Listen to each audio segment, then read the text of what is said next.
viên lớp thường dạy giùm lớp chuyên. Rồi cả lớp bắt đầu học nha.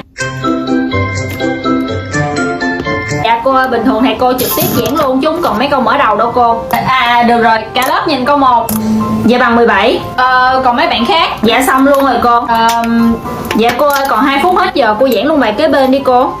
Cô chưa chuẩn bị giáo án tới bài này. Bình thường lớp em học 10 bài một tiết luôn hả? Dạ em không sao cô, em đọc sách cũng hiểu. Ủa sao vậy cô? Đây cô Ayla có việc nghỉ dạy, tôi dạy thế cái lớp chuyên. Là trời. Thầy hiệu trưởng ơi, mốt đừng có nhờ giáo viên lớp thường dạy lớp em nữa nha. Em không nói cô nha.